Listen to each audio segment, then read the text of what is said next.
Hey guys, welcome to another episode of Nittani Draws, except that I'm not drawing today, as you can tell from the face in the camera. Right, so today I am updating you on the artist's way, and we're actually going to start delving into some real stuff now. Up until now, we've just been kind of working on the beginning of it, the understanding of the different words that she uses and the different like bits and bobs that are important in the book. My chair won't sit still. So that's what we're working on today. I'm still cold. I still don't have a heater, so you're gonna hear a hum in the background, and that is my space heater. It's keeping me warm. It's really cold here. So yeah, that's what's going on. So we are on chapter 1, and there is a, I don't know what it's called, like a summarization at the very beginning of each of the week sections. So there. And this is that summarization. And I'm finding it interesting while I'm reading this that I'm finding the notes from the previous owner who worked through this book in the 90s. And her handwriting is fantastic. And at the top of this, she was working through week 1 on November 12th, 1993. In 1993, my little sister had just been born. She is now 22 and has a child. That's how old this book is. That's really cool. I just find it interesting to pick up old books and see more about the previous owners. I guess that's why I leave so much of a mark on my own books, is that I like them to be able to do the same for me. So, the first week of hard work and dedication is week 1. This week initiates your creative recovery. You may feel both giddy and defiant, hopeful and skeptical. The readings, tasks, and exercises aim at allowing you to establish a sense of safety, which will enable you to explore your creativity with less fear. So, the first section is on shadow artists. And on that page, there is a quote that I found interesting. That is page 25, and it's the very first sentence of this chapter. And that sentence is, "One of our chief needs as a creative being is support." And I find that really strongly makes sense. A lot of us who are artists, we have issues where we need to be in our heads a lot more than people who are not as creative, and when we need to be in our heads, sometimes we need a little bit of support from the outer world. Or at least that's how I read it. I mean, I would be interested to see how you read that, or if you read into that at all, or if that was something that I was picking up but other people didn't find it as interesting. So the first section is about shadow artists, and for all intents and purposes, I'm going to read this section for you because I think it's very important. What it says is, shadow artists, one of our chief needs as creative beings is support. Unfortunately, this can be hard to come by. Ideally, we would be nurtured and encouraged first by a nuclear family and then by ever-widening circles of friends, teachers, and well-wishers. As young artists, we need and want to be acknowledged for our attempts and efforts as well as for our achievements and triumphs. Unfortunately, many artists never receive the critical early encouragement, and as a result, they may not know they are artists at all. And I didn't really bond with that section as much, although I think of my husband when I read this section. I think that in a lot of ways, my husband is one of those blocked creatives, that he surrounds himself with creative people because he has this urge to be more creative in his own life, and he hasn't done that yet. I will encourage him to read this book, but I don't know if he's ready yet. I think he's still kind of floundering around trying to figure himself out. So because of that not really feeling like something that I am, I didn't really bond with that entire section of the shadow artists. I did, however, bond on page 29. The second section is protecting the artist within, and I did like this section quite a bit. Remember, your artist is a child. Find and protect that child. Learning to let yourself create is like learning to walk. And I love that section. The entire section I would almost highlight, but I try to keep my highlighting down to a minimum. The second highlight is on page 30. Remember that in order to recover as an artist, you must be willing to be a bad artist. And I think I really get in my own face and my own head about this sort of thing. A lot of times I don't feel like I can play around as an artist anymore because I have YouTube, and if I'm not creating, or if I am creating, that I ought to be recording it so that people on the internet can see what I'm doing. And sometimes that can be kind of, I don't know what the word is for it, but it makes me stop what I'm doing because I want to go draw, but I don't want to go all the way up the stairs and get all my rigging set up and blah, blah, blah, blah, blah, blah. I just want to draw. And so I often don't because I want to save that creativity for later, and then I can't save it for later because it's already gone. So I need to kind of get out of my own head about that and just create for creation's sake every once in a while. Your enemy within, core negative beliefs. Most of the time when we are blocked in an area of our life, it is because we feel safer that way. We may not be happy, but at least we know what we are. Unhappy. Much fear of our own creativity is the fear of the unknown. I really like this section, but I don't know. I didn't bond with it as heavily as I did in the previous. Commonly held negative beliefs. There's a list of 20 items, which I'm not going to read. You can read those on your own and come chat with me about that. Affirmative weaponry. And there's an exercise on page 34. And I did this exercise, and this is really interesting. So the exercise is, try picking an affirmation. For example, I blank your name. Am a brilliant and prolific writer, painter, poet, whatever you are. Write it 10 times in a row. While you're busy doing that, something interesting will happen. Your censor will start to object. Hey, wait a minute, you can't say all that positive stuff around me. Objections will start to pop up like burnt toast. These are your blurts. And these blurts are really, really important in this book, so pay attention.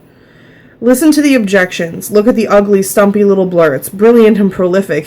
Sure you are. Since when? Can't spell. You call writer's block prolific? You're just kidding yourself. An idiot. Who are you kidding? I love this exercise. I didn't really expect myself to have so many negatives when I did this exercise, because generally I don't think of myself in that form. I usually think of my inner child as being a little bit silly and goofy, and I've never really thought of myself as really like hardcore blocked in the same way that I read this book and heard people as being blocked. I didn't think of myself like that. And when I did this exercise, I really had some negative core values in there that were just not acceptable. And I really encourage you to try this exercise. Sorry, I'm putting lotion on. I really encourage you to try this exercise because it was kind of eye-opening and it was awesome. And then after you're finished, so you write your thing that I blank am a brilliant, prolific, whatever you are. And I wrote, I, Brittany, am a brilliant and prolific illustrator. And when I finished, I wrote down all of my blurts. And there was, I think, a list of 9 or 10 of them. And then after you write down your, hiccups. After you write down all of your blurts, then you do an exercise where you figure out where those blurts are coming from, what that source is. Did your mom say that you are awful at what you do? Did you have some teacher say something terrible? Is it really just you that's come up with this craziness? Like, just kind of think about where it came from. And So how did she say this? Using your list of blurts, scan your past for possible sources. At least some of them will spring violently to mind. One effective way to locate the sources is to time travel. Break your life into 5-year increments and list by name your major influences in each time block. So, yeah. And then at the end of each chapter is the good stuff. All the hard work that you have to put in for yourself. And those are the tasks. The tasks for this week are: 1, every morning, set your clock a half an hour early, get up and write 3 pages of longhand stream of conscious morning writing. Do not reread these pages or allow anyone else to read them. Ideally, stick these pages in a large manila envelope or hide them somewhere. Welcome to the morning pages. They will change your life. This week, please be sure to work with your affirmations of choice and your blurts at the end of each day's morning pages. Convert all blurts into positive affirmations. Number 2, take yourself on an artist date. You will do this every week for the duration of the course. A sample artist date, take $5 and go to your local Five and Dime. Buy silly things like gold stickum stickers, tiny dinosaurs, postcards, sparkly sequins, glue, kid scissors, crayons. You might give yourself a gold star in your envelope each day, or write every day you write just for fun. Time travel. List 3 old enemies of your creative self-worth. Be as specific as possible in doing this exercise. Your historic monsters are the building blocks of your core negative beliefs. Yes, rotten sister Anna Rita from 5th grade does count, and the rotten thing she said to you does matter. Put her in. This is your Monster Hall of Fame. More monsters will come to you as you work through your recovery. It is always necessary to acknowledge creative injuries and grieve them. Otherwise, they become creative scar tissue and block your growth. Number 4, time travel. Select and write out 1 horror story from your Monster Hall of Fame. You do not need to write long or much, but do jot down whatever details come back to you. The room you were in, the way people looked at you, the way you felt, what your parents said or didn't say when you told them about it. Include whatever rankles you about the incident. And then I remember, and this is a quote, I'm sorry. And then I remember she gave me this real fakey smile and patted my head, ... You may find it cathartic to draw a sketch of your old monster or clip out an image that evokes the incident for you. Cartoon trashing your monster, or at least draw a nice red X through it. Number 5, write a letter to your editor in your defense. Mail it to yourself. It is great fun to write this letter in the voice of your wounded artist child, to whom it may concern. Sister Anna Rita is a jerk and has pig eyes, and I can too spell. Number 6, time travel. List 3 champions of your creative self-worth. This is your hall of champions, those who wish you and your creativity be well. Be specific. Every encouraging word counts. Even if you disbelieve a compliment, record it. It may well be true. If you're stuck for compliments, go back through your time travel log and look for positive memories. When, where, and why did you feel good about yourself? Who gave you affirmation? Additionally, you may wish to write the compliment out and decorate it. Post it near where you do your morning pages or on the dashboard of your car. I put mine on the chassis of my computer to cheer me as I write. Number 7, time travel. Select and write out 1 happy piece of encouragement. Write a thank you letter. Mail it to yourself or the long-lost mentor.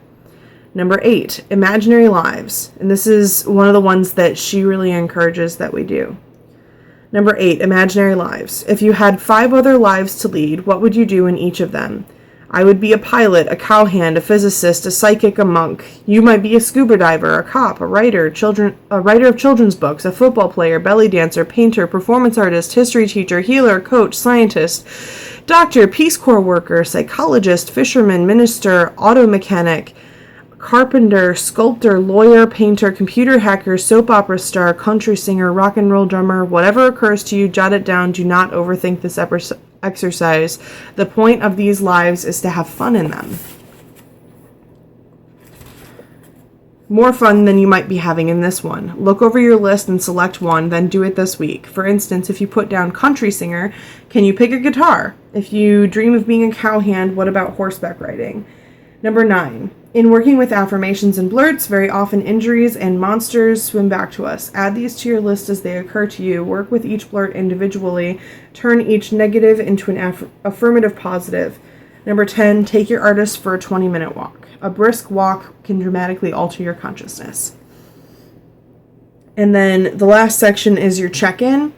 And in that check-in, it's how many days did you do your morning pages? How was the experience? Did you do your artist date? What did you do? Were there any issues that you consider significant for your recovery? Describe them. So for mine, I chose to do, let's see,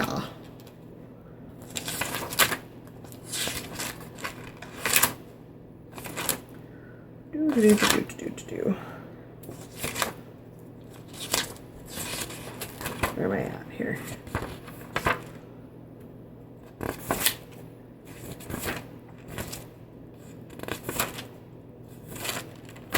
Number 3, the Monster Hall of Fame.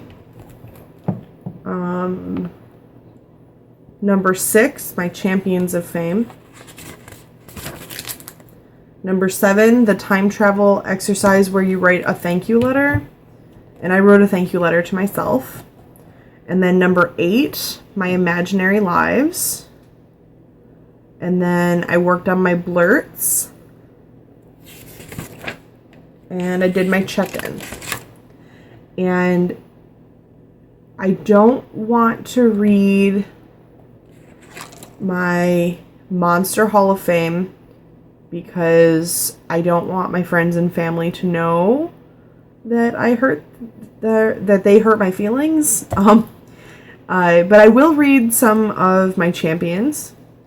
When my dad said that he needed to get me graphite because I was good and he wanted me to get better. I don't know if I've talked about this before, but I don't really have much of a relationship with my dad. And I've never really had much of a relationship with my dad. And one of the few times that I visited him as a child, I was drawing on the floor while he was watching TV. And he was encouraging me even though we didn't really know each other. And that was really important to me. Number 2, when my mom got my entire family together to come see my very first art show at Venus Rising.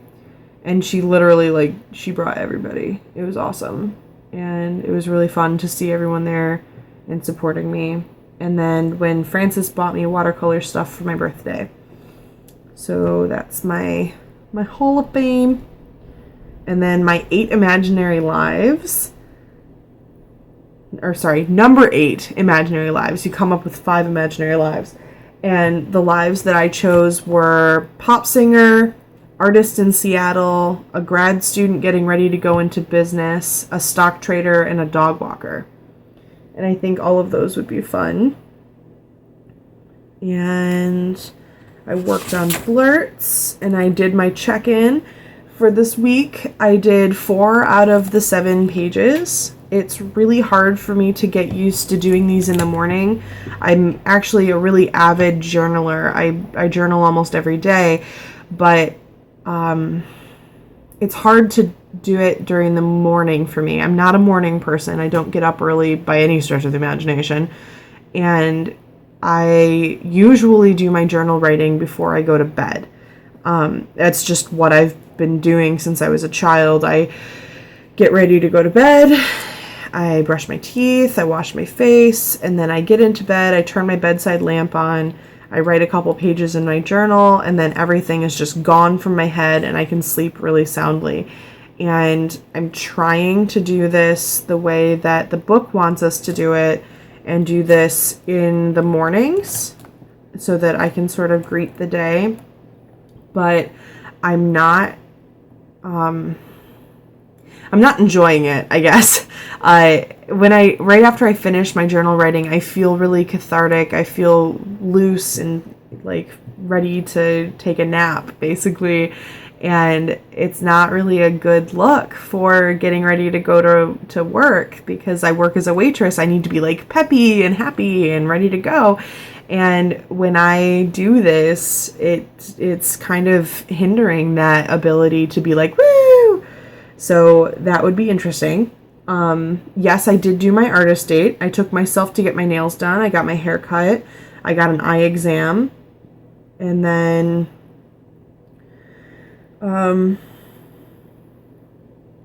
Number 3 was, were there any significant issues with your week? And what I talked about in the journal was getting into the groove, doing the morning pages in the morning. And that's what I talked about, was how difficult that has been for me. So yeah, that is week number 1 of the book. I'm going to move my bookmark. So that's how far we are into the book right now. So you can see there's a significant portion left to do. There you go.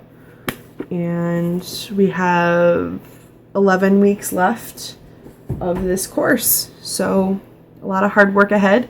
And I imagine that it's going to get much more difficult from here. I made it through this part the first time that I did this. So this is not new.